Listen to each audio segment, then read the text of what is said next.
JavaScript को ES6 version भन्दा पहिले जावास्क्रिप्ट मा भेरिएबल डिक्लेयर गर्नको लागि var भन्ने कीवर्ड मात्रै थियो।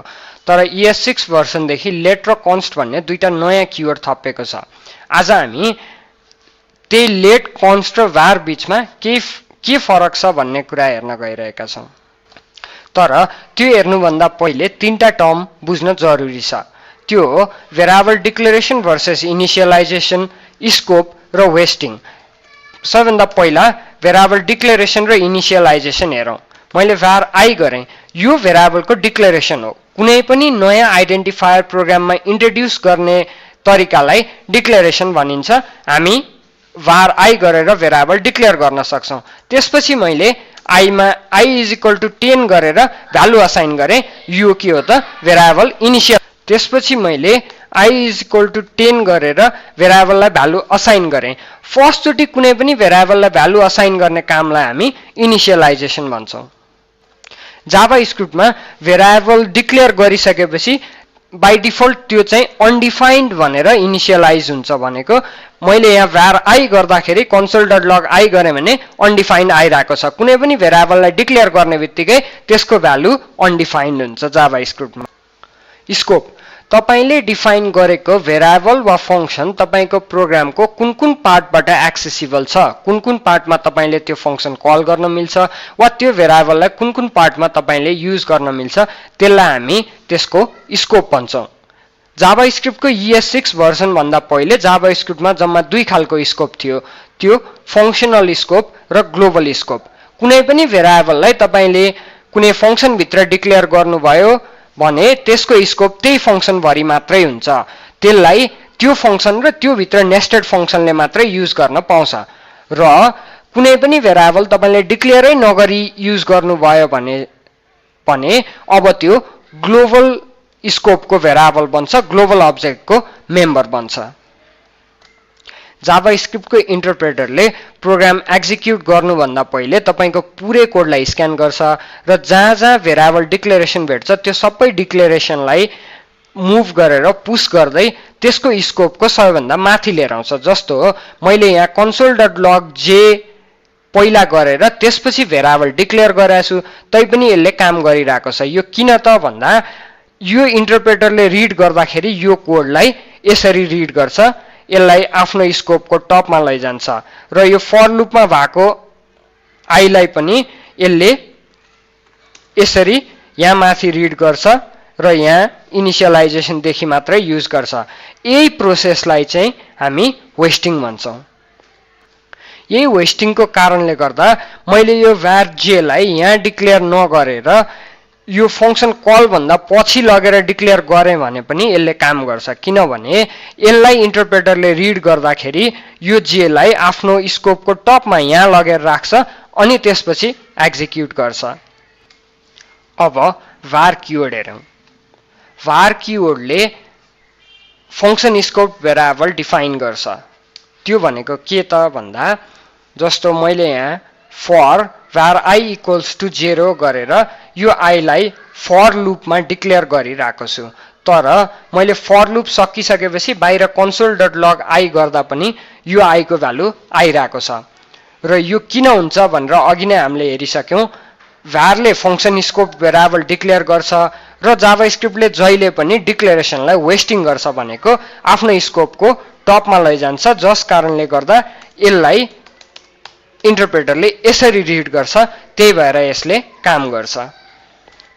अब मैले यो console.log लाई फंक्सन भन्दा बाहिर राखे भने यसले काम गर्दैन, रेफरेन्स एरर आउँछ। यो किन त var भनेको फंक्सन स्कोप भेरिएबल हो, जस कारणले गर्दा यो काउन्टर भन्ने फंक्सन भित्र डिक्लेयर गरेको var I फंक्सन भन्दा बाहिर मैले एक्सेस गर्न पाउँदिन। त्यही भएर हामी पहिला जावास्क्रिप्टमा यस्तो खालको एक्सप्रेसन देख्थ्यौं। एउटा अननेम्ड बिना नामको फंक्सन बनाएर त्यसलाई इमिडिएटली कल गरेको, जसलाई हामी इमिडिएटली इन्भोक्ड फंक्सन एक्सप्रेसन IIFE भनेर भन्थ्यौं। यो किन गरेको त भन्दा यो भित्र युज भएको सबै भेरिएबललाई, यो ब्लकमा युज भएको सबै भेरिएबललाई बाहिरकोसँग इन्सुलेट गर्न।